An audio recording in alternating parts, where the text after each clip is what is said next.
ஆரோக்கிய சதீஷ் மூவரோட கருத்துக்கள் பார்த்தீங்க. கடைசியாக வில்சனோட கருத்து, பிரச்சார களத்தில் என்ன வேண்டும் என்றாலும் பேசலாம், ஆனால் அதற்கு முன்னதாக அவருடைய செயல்பாடுகள் மிக முக்கியம், அதுதான் எதிரொலிக்கும் அப்படின்னு அவருடைய கருத்துக்கள்.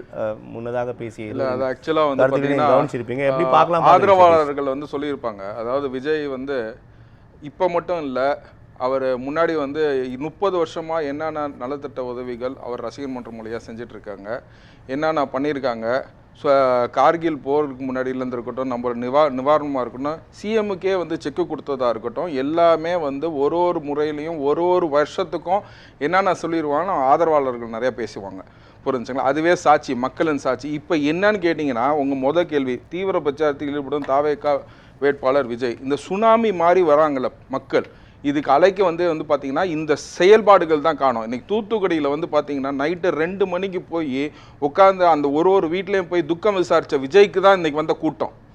இந்த கூட்டம் வந்து பார்த்திங்கன்னா மற்ற அரசியல் கட்சிகளை விரட்டி அடிக்கிறாங்களே, ஏன் உங்களை என்ன விரட்டி அடிக்கிறாங்கங்கிறத யோசிக்கணும் ஃபஸ்ட்டு. ரெண்டாவது வந்து பார்த்தீங்கன்னா, நீங்கள் வந்து ரெண்டாவது செகண்ட் அண்ட் தேர்ட் பிளேஸுக்கு தான் இவங்கன்னா போட்டியே போடுறாங்க. மொதல் பிளேஸை டிவிக்கே விட்டுட்டாங்க, அவ்வளோதான். ரெண்டாவது மூணாவது பிளேஸ் தான் இவங்க செய்யும். அதிக நம்பிக்கையில பேசுறீங்க சார். இல்ல, அதிக நம்பிக்கை இல்லைங்க. கடல் போல சுனாமி போல இருக்கிற மக்களை பாத்தீங்கன்னா தெரியும், 200 ரூபாய் கொடுத்து கூட்டம் கூட இவ்வளவு கும்பல் இருக்காது. உச்ச நடிகரை பார்ப்பதற்கு அதுக்குதாங்க அந்த அதே தூத்துக்குடியில தாங்க உச்ச நடிகர் ரசிகர்கள் கூட்டம் சொல்றாங்க. அதுதான் இவங்க சொல்ற பார்வை. அது புரிஞ்சுங்களா? அதே மக்கள் தான் வந்து பாத்தீங்கன்னா இவங்க சுட்ட ஆளை அவங்க போய் பார்த்தது வந்து இரவு 2 மணிக்கு பார்த்து எல்லாத்துக்கும் துக்கம் விசாரிச்சவர் விஜய். இதெல்லாம் குறிப்பிட விரும்புகிறேன். தூத்துக்குடி கும்பல கடைசியாக வந்த ஒரு தகவல் படி. நெக்ஸ்ட் இவங்க 2வது இடம் 3வது இடம்ங்கிறத ஸ்ட்ரைட்டாக டிக்ளேர் பண்ணுறேன். 3வது இவங்க பேசும் அரசியல் என்னன்னு கேட்டிங்கன்னா, நாங்கள் போய் இதை பேசணும் அதை பேசணும். இவங்க பேசுகிற அரசியல் வந்து பாப்பு அரசியல்னா என்னன்னு கேட்டிங்கன்னா, ஒன்று வந்து பார்த்தீங்கன்னா பால்டாயில் அரசியல், ஒன்று புகைப்படம் அரசியல். இதுதான் வந்து இன்னைக்கு இவங்க பேசுறதுல ஹிட் டாபிக். நீங்க யோசிச்சீங்கனாலும் சரி, எந்த ஒரு சாமானிய மக்களுக்கு கேட்டாலும் சரி, பால்டாயில இவர் குடிச்சாரு அப்படின்னு சொல்லி குறைந்தபட்சமா ஒரு சார்ஜ் வைக்கும்போது அதுக்கு பதில் சொல்றாங்க இல்லையா? அப்படி விஜய் வந்து நீங்க அதுதான் சொல்றேன், சீரியஸான சார்ஜ் வைக்கிறாரு அப்படின்னு சொல்லும்போது புகைப்படம் பதில கூட இங்க தர மறுக்கிறார்கள். அதுதான் ஏதோ பேசிட்டு போட்டும். அதுதான் சார் சொல்றேன். 2வது இடத்துக்கும் 3வது இடத்துக்கும் சண்டை போட்டுட்டு இருக்கவங்க, எதிர்கட்சிக்கு சண்டை போட்டுட்டு இருக்கவங்கள நான் எப்படி டைரக்டா டீல் பண்ணுவாங்க நான் சொல்றேன். இவங்க பேசுற அரசியல் என்ன? இது வந்து நாட்டுக்கு வேண்டிய அரசியலா? அவர் பால்டாயில் குடிச்சா என்ன, குடிக்காட்டி என்ன, அதை பத்தி அவருக்கு தனிப்பட்ட விமர்சனம் இருக்கக்கூடாதுன்னு சொல்றேன் நான். புரிஞ்சுங்களா? வாட் எவர் விமர்சனம் அவர் மேல எனக்கு ப்ரொஃபஷனலா இருந்தாலும், பர்சனலா பால்டாயில் குடிச்சாரா இல்லையாங்கிறத பத்தி பேச வேண்டிய அவசியம் இல்லை. அதே மாதிரி இவரும் புகைப்படம் இல்ல சார், இதுதான் முக்கியமான அரசியல் இவங்க பேசுறதுல. எனக்கு எதுவுமே காதுல விழுவலையே, எனக்கு காதுல விழுவலையே. இவங்க சொன்னது எல்லாமே நீங்க எவ்வளவுதான் லிஸ்ட் பண்ணீங்கனாலும், நான் மேஜரா சொன்ன உடனே அப்படியே கிராப் பண்ணீங்க பாருங்க. அதுதான் பால்டாயில் புகைப்படம் அரசியல். இவர் புகைப்படத்தை தூக்கி காட்டுறாரு, அவர் கீழே விழுந்தாரு, இது பண்ணாரு. இதுக்கு முன்னாடி வந்து ஒரு அமைச்சரை சொன்னாங்க, முதலமைச்சரே சொன்னாங்க, முன்னாள் முதலமைச்சரே டயர் சம்திங் சொன்னாங்க. இப்ப அவருக்கு சீட்டு கொடுத்திருக்காங்க இந்த திமுக அரசு. இதுதான் இவங்க நடத்துற அரசியல். இவங்க வந்து பண்றது வந்து அரசியல் வியாபாரம் இல்லங்க. அதுல இருந்து இது வந்து அரசியல் வியாபாரம் இல்ல சார். நான் ஒண்ணே சொல்றேன், விமர்சனம் பண்ணது யாரு? தாவேகாரங்க வந்து அவர் டயர் டாஷ்னு சொன்னாங்க. அது இருக்கு. நீங்க என்ன சார் பேசுறீங்க? இல்ல அதுதான் சொல்றேன். நான் என்ன சார் பேசுறீங்க? சிவரன் கேட்டாரு. நீங்க என்ன சார் பண்ண போறீங்கன்னா அவங்க கேட்டாங்க. இல்ல நாங்க உங்களுக்கான திட்டம் என்ன சார் பேசுறோமோ இங்க பாருங்க. உங்களுக்கான தொலைநோக்கு திட்டம் என்ன? அதாவது என்ன, நாங்க வந்தா என்ன பண்ண போறீங்கன்னு சொல்லுங்க சார். நீங்க ரொம்ப வருத்தப்படாதீங்க, புரிஞ்சுங்களா? மக்களுக்கு வந்து நீங்க நல்லா பேசுனீங்கன்னா மக்கள் உங்களுக்கு ஓட்டு போட போறாங்க. ஒரு நல்லா பேசுனீங்கன்னா அவங்க புரிய வந்துச்சுன்னா அவங்க வந்து மக்கள் ஓட்டு போட போறாங்க. நீங்க பண்ற அரசியலை எடுத்து உரைக்கிற மாதிரி சகோதரி சொன்ன மாதிரி எடுத்து உரைக்கிறாரு. கரெக்டா நீங்க என்ன பண்றீங்க அப்படின்னு சொன்ன போது என்னன்னு கேட்டீங்கன்னா, அது மக்களுக்கு என்னென்ன போய் சேரணுமோ, என்னென்ன இம்போர்ட் கொடுக்கணுமோ அதை மட்டும் இம்போர்ட் கொடுக்குறாங்க. ஓகேங்களா? 10 நீங்க எவ்வளவு தூரம் நீங்க நடந்தீங்கனாலும் சரி, எவ்வளவு தூரம் போனீங்கனாலும் சரி, ஒரு மக்களுக்கு என்ன சேரணுங்கிறத நாங்க சரியா பேசல. அப்புறம் ஏன் இவ்வளவு கும்பல் வருது, இவ்வளவு பேர் ஏன் ஆரவாரமா இருக்கிறாங்க, எதுக்கு ஜெயிப்போங்கிறாங்க, எதுக்கு மாலை வாங்கிட்டு வராங்க, கிஃப்ட் வாங்கிட்டு வராங்க? இந்த மாதிரி 200 ரூபாய் கொடுத்தவங்க வந்து வாங்கிட்டு வர மாட்டான். புரிஞ்சுங்களா? 200 ரூபாய் கொடுத்து இவ்வளவு பெரிய கூட்டத்தை உங்களால கூட்டவும் முடியாது. உங்க கூட்டம் கரெக்டா லைன் படி நிக்கும். 200 ரூபீஸ் கொடுத்தீங்கன்னா லைன் படி கூட்டம் நிக்கும், லைன் படி தான் இருக்கும். புரிஞ்சுங்களா? பலூன் எல்லாமே பலூன் வேற வச்சிருப்பாங்க, பலூன் அடிச்சு கொடுக்கிறதுக்கு ஆளு இருப்பாங்க. காம்பாங்க ஃப்ரண்ட் வியூல பார்த்தோம்னா இவங்க பண்ற அரசியலே என்னன்னு கேட்டிங்கன்னா, அவன் இவ்வளவு தப்பு பண்ணிட்டான், இது வந்து லெஸ் ஈவில். நான் பேசி முடிச்சிடுறேன், அதுக்கு அப்புறம் அவர் பேசுவோம். less evil. அவங்க ஏதோ கூடுதல் Less கேள்வி. evil. ஒரே நிமிஷம் 2 பேர் கேள்வியோட பதில் சொல்லுங்க சதீஷ். சரி ஓகே பாருங்க இதுதான் கூட்டணி ஒரே கேள்விதான். இல்ல நீங்க பேசுங்க அந்த அம்மா பேசுற இல்லங்க அவங்க ஆதரவு வராதுங்கறாங்க. நீங்க கூட்டணி தானே? அதிமுக உங்களுக்கு ரெண்டு பேரும் உங்களுக்கு ஆதரவாளரா? உங்களுக்கு ஆதரவாளரா? உங்களுக்கு ஆதரவாளரா? இவருக்கு ஆதரவாளரா? நேரத்தை அவங்க இவருக்கு ஆதரவாளரா? நேரத்தை வீணாக்குவாங்க. இல்ல இவருக்கு ஆதரவாளரா? அது தெரியாம போயிடுச்சு. நான் கூட காமனா ஒரே கேள்வி. கூட்டம் தான் வெற்றியை தீர்மானிக்குமா, கொள்கை தீர்மானிக்குமா? அதுக்கு பதில் சொல்லுங்க. நல்லது. இல்ல பொது வாழ்வு நேர்மையும் தனி வாழ்வு தூய்மையும் எல்லா தலைவருக்கும் இருக்கணும். நீங்க உடனே அந்த வார்த்தை இந்த வார்த்தைன்னு கிடையாது. நீங்க கூட்டத்துல சொல்றீங்க என்னன்னு, அது ரொம்ப ஒர்த் இல்லைங்கன்றீங்க. எது ஒர்த் இல்ல? எது ஒர்த் இல்ல? ஃபைன் சதீஷ்.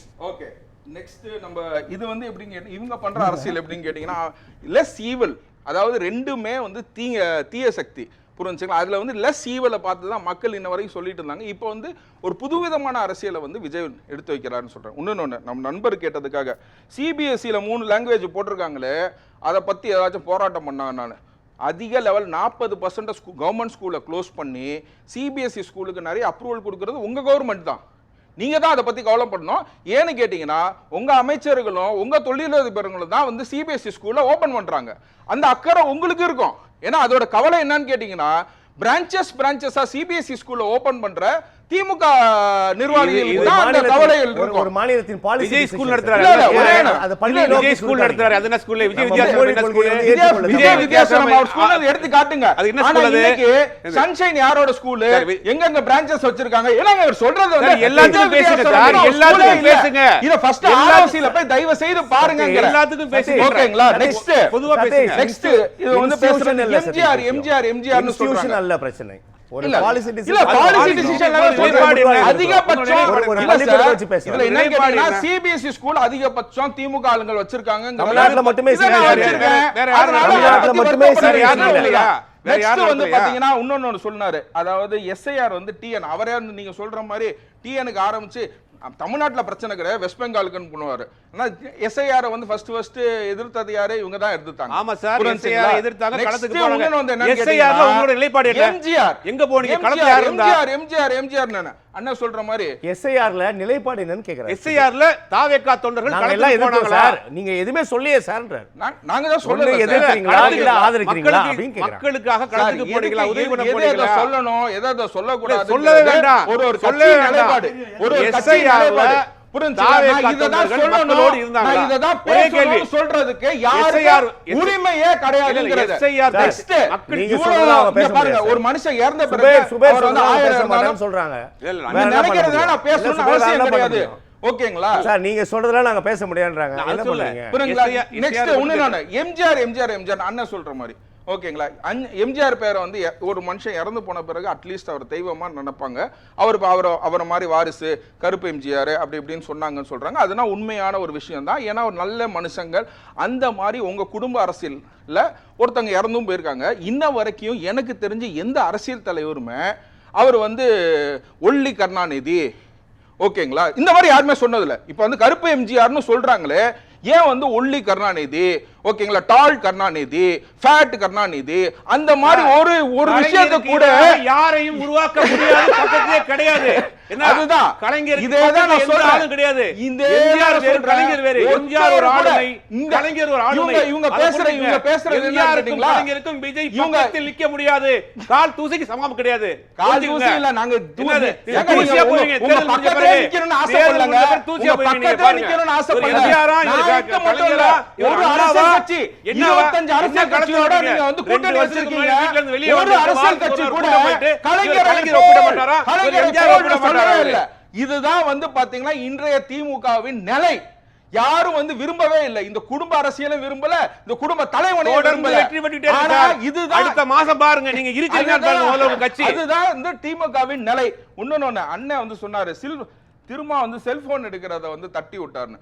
அதே திருமாக்கு செல்போன் எடுக்கிறாரு, அப்படியே வச்சு எடுக்கும் போது என்ன ஆகுதுன்னா அண்ணே பேர் சொல்லுங்கண்ணே, கிராமத்தை சொல்லுங்கண்ணே அப்படின்னு சொன்னோன்னே இன்றைய சம்பவத்தை குறிப்பிட்டார். அவரே வந்து இல்ல அவர் சொன்னதுக்கு நான் பதில் சொல்றேன். இன்றைய சம்பவத்தை குறிப்பிட்டார். அதே அந்த ஏறும்போது என்ன சொன்னாங்க, எல்லாம் சொல்லி முடிச்சோன்னே தளபதி ரசிகன் சொல்லுங்கண்ணே அப்படின்னு, அதுக்கப்புறம் திரும்பி பாக்குறாரு. இதுவும் ஒரு செல்போன் காட்சி தான். சோ ஒரு மனுஷனும் ஒவ்வொரு நேரத்திலையும் நிறைய நிலைப்பாடுகள் எடுப்பாங்க. அண்ணன் திருமாவுக்கு நான் சொல்ல வேண்டியது, அவர் சொன்னதுக்கு நான் பதில் சொல்றேன். ஓகேங்களா? இந்த மாதிரி வந்து பாத்தீங்கன்னா நான் எவ்வளவு சீரியஸா அவர் தலைவர் வந்து இளைஞர்களை அந்த அடோசன்ஸ்ல கட்டுப்படுத்த மாட்டாரு. 41 உயிர் மரணம், இன்னைக்கு சுராஜ் மரணம், இன்னைக்கு விக்னேஷ் வண்டியில மாட்டி மரணம் அப்படின்னு சொன்னா இவர் என்ன சொல்றாரு பாத்தீங்களா? இதுதான் தாவேக நிலைமை. இதுதான் தாவேக நிலைமை. நான் பேசுறேன். நான் எவ்வளவு சீரியஸா சொல்றேன். நான் மட்டும் பேசுறேன். மைக் வெட்டி போடுவாங்க. அத காமெடியா பாருங்க. ரெட்ட நிலைப்பாடு நீங்க எடுக்க கூடாதுன்னு நான் கேக்குறேன். நீங்க நிப்பாட்டணுமா வேணாமா? நீங்க பேசுங்க. காமெடியா புரிஞ்சுங்களா? இது வந்து என்னன்னு கேட்டீங்கன்னா இன்னொன்னு ஃபாரின் இன்வெஸ்ட்மெண்ட்ஸ். இவங்க ஃபாரின் இன்வெஸ்ட்மென்ட்ஸ் எவ்வளவுன்னு கேட்டா வெள்ளை பேப்பர் எடுத்து காட்டுற மட்டும் தான் இவங்களுக்கு தெரியுமோ இல்லையா, இன்ன வரைக்கும் ஒரு வெள்ளை அறிக்கை கொடுக்காத ஒரு கேவலமான அரசு தான் இந்த திமுக அரசு. நம்பர் 2 இன்னொன்னு அரசியல்ல வெறும் 4 லட்சம் கோடி தான். ஒரே நிமிஷம் நான் சொல்லி முடிச்சிடுறேன் சார். வெறும் 4 லட்சம் கோடி தான் வந்து கடன் வாங்கியிருக்காங்க. ஆனா இப்ப வந்து பாத்தீங்கன்னா 5.5 லட்சம் கோடி இந்த 5 வருஷத்துல கடன் வாங்கிறாங்க. 70 வருஷத்துல வந்து 4 லட்சம் கோடி. இதுதான் வந்து திமுக அரசின் வந்து ஒரு வெற்றி. ஓகேங்களா? நாங்க வந்து 70 வருஷமா 4 லட்சம் கோடி தான் தமிழ்நாடு கடன் வாங்கியிருக்கு. ஆனா இந்த 5 வருஷத்துல நாங்க 5.5 லட்சம் கோடி வந்து கடன் வாங்கியிருக்கோம். இதுதான் திமுக கடன் எவ்வளவு, இன்வெஸ்ட்மென்ட் எவ்வளவு, அது growth எவ்வளவு, இதெல்லாம் எதுவுமே தெரியாம சொல்லுங்க சார். ஓபன் டொமைன்ல இருக்கு. அதுதான் சொல்றேன். 4 லட்சம் கோடி வந்து இத வரைக்கும் விவாதிக்கணும், தனியா விவாதிக்கலாம். 1/2 மணி நேரம் பேசலாம். 1/2 மணி நேரம் பேசலாம். 5 லட்சம் கோடி எதுக்கு வாங்கியிருக்காங்க, எது இன்வெஸ்ட் பண்ணிருக்காங்க? ஆரோக்கிய சதீஷ் எல்லாமே அதிமுகல இருந்து ஃபுல்லா டிஎம்கேக்கு போயிடுறதுனால பிரதர் அப்படி சொல்லியிருக்காரு. அந்த நான் சொன்னேன்ல சொன்னது இவங்க தான். மனோஜ் பாண்டியன் இன்னைக்கு வந்து பாத்தீங்கன்னா பாதி அமைச்சர்கள் வந்து அதிமுகல தான் வந்திருக்காங்க. அப்படின்றதுனால மக்கள் ரொம்ப கிளியரா சொல்றாங்க. அதனால வந்து பாத்தீங்கன்னா 57% 55% சொல்லியிருக்காங்க. இங்க 19 13 ஓவராலா நீங்க பாத்தீங்கன்னா நியர் அபவுட் மோர் தென் 70% வந்து பாத்தீங்கன்னா இந்த இரண்டு கட்சிகளுக்கு பாதிப்புன்னு சொல்லியிருக்காங்க. தாக்கம் இருக்காது அப்படின்னு 24 இல்ல அது வந்து அவங்களுக்கு கொஞ்சம் பேராச்சும் ஓட்டு போடணும்ல, ஒரு 30%. இப்ப நாங்க வந்து இப்ப வந்து தாவேகா வந்து ஃபர்ஸ்ட் வந்து 15% நாங்க, 20% நாங்க, 25% நாங்க. இன்னைக்கு தாக்கம் இருக்கும் அப்படிங்கும் போது பாத்தீங்கன்னா கிட்டத்தட்ட 70% வரைக்கும் இருக்குன்ட்டாங்க. அப்படிங்கும் போது என்னன்னு கேட்டீங்கன்னா அவங்களோட 70%ல இருந்துச்சு அப்படின்னா இன்னைக்கு தாக்கம் அப்படிங்கும் போது எங்களுக்கு எவ்வளவு லாபம் வரும், தாவேகாக்கு எவ்வளவு லாபம் வருங்கிறத நீங்க கால்குலேட் பண்ணி போட்டுக்கலாம். எப்படி வச்சீங்கனாலும் கூட்டணிக்கு வரலங்கிறதா இப்ப வரைக்கும் நீங்க எப்படி நீங்க கால்குலேஷன் நீங்க பண்ணீங்கனாலும் பாதிப்பு வந்து இதுல வந்து இத வந்து தாவேகா வந்து ஓட் பேங்க். இப்ப ஜப்பான்ல இருந்து ஆந்திரால இருந்து தான் வந்து மக்கள் ஓட்டு போட போறாங்க. போன எலெக்ஷன்ல ஓட்டு போட்டவங்க இப்ப கொஞ்சம் ஆடப் ஆயிருக்காங்க. புரிஞ்சுங்களா? எஸ்ஐஆர்ல கொஞ்சம் மைனஸ் ஆயிருக்காங்க. அப்படிங்கும் போது இந்த மக்களோட மாற்றம் தான் வந்து இந்த இவ்வளவு மக்கள் வந்து மாற்றமா சொல்லியிருக்காங்க அப்படின்னு கேட்டீங்கன்னா இந்த ஓட்டுனா தாவேகாக்கு சார்புள்ள ஓட்டுகள் தான் அப்படின்றத பதிவு செய்யறேன்.